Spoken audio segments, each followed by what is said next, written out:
ভালুকা ময়মনসিংহে ধর্ম নিয়ে কটূক্তির অভিযোগে শ্রমিককে পিটিয়ে হত্যা, র্যাব 14 ময়মনসিংহ কর্তৃক 7 জন গ্রেপ্তার।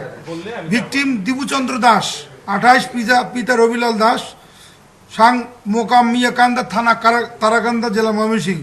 তিনি ভালুকা থানার ডুবুলিয়া পায়োনিয়ার নিট ফ্যাক্টরি শ্রমিক।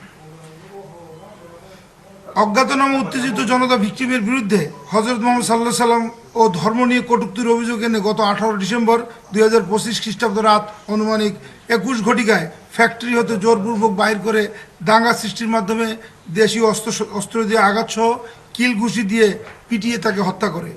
পরবর্তীতে ভিকটিমের লাশ জমির দিয়া স্কয়ার মাস্টারবাড়ি বাসস্ট্যান্ড, ঢাকা ময়মনসিংহ মহাসড়কের মাঝখানের আইল্যান্ডের গাছের সাথে ঝুলিয়ে আগুন ধরিয়ে দেয়, যার স্থির এবং ভিডিও চিত্র সামাজিক যোগাযোগ মাধ্যমে ছড়িয়ে পড়ে। উক্ত ঘটনায় ভালুকা থানার মামলা নম্বর 26 তারিখ 19 ডিসেম্বর 2025 খ্রিস্টাব্দ ধারা 147, 149, 302, 201, 297, 34 পেনাল কোড রুজু হয়।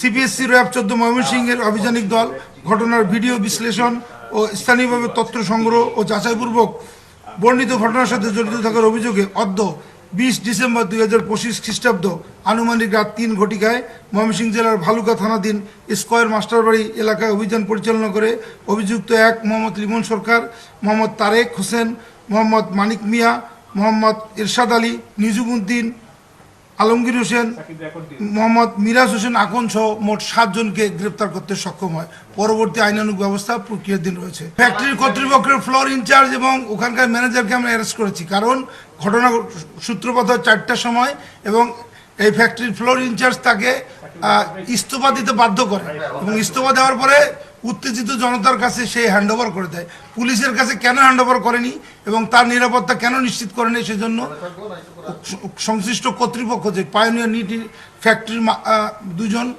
এমপ্লয়িকে আমরা অ্যারেস্ট করেছি। এই 7 জনের ভিতরে 2 জন এমপ্লয়ি আছে। ইস্তফা দিতে বলেছিল যে স্থানীয় জনতা, সে নাকি মহানবী, হ্যাঁ তখন ভিতরে ছিল, ওই মহানবী সাল্লাল্লাহু আলাইহি সাল্লাম নামে কটূক্তি করছে এবং লোকজন তাকে প্রেশার ক্রিয়েট করতেছিল, সে এখানে থাকতে পারবে না, সেজন্য তাকে ইস্তফা দিতে বাধ্য করছে। এই জিনিসটা খুবই অস্পষ্ট। আমরা বারবার চেষ্টা করেছি জানার যে কাকে বলেছে, কি বলেছে, এটা কিন্তু কেউ বলতে পারেনি।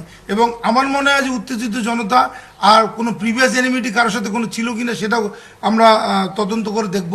কিন্তু একটা লোককে এই অভিযোগে মেরে ফেলা এবং গাছের সাথে ঝুলিয়ে তাকে হত্যা করা, মানে আগুন দিয়ে হত্যা করা, এটা কিন্তু কোনোভাবেই আইনে কভার করে না এবং আমরা কোনোভাবেই, সরকার এবং আইন শৃঙ্খলা বাহিনী এটাকে কোনোভাবে স্পেয়ার করবে না।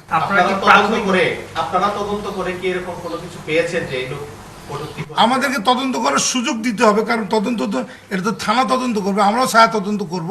কিন্তু প্রাথমিক স্টেজে তাদেরকে আমরা অ্যারেস্ট করলাম, এখন তাদেরকে রিমান্ডে নেওয়া হবে, রিমান্ডে নিয়ে ফার্দার আরও তথ্য সংগ্রহ করা হবে। কোনো রাজনৈতিক পরিচয় আমরা এখন পর্যন্ত জানি না। আমরা যাদেরকে অ্যারেস্ট করলাম এদের ভিতরে কিন্তু হিটার আছে, হ্যাঁ, তাকে জিজ্ঞাসাবাদ করলে হয়তো জিনিসটা বের হয়ে আসবে, একটু সময় দিতে হবে।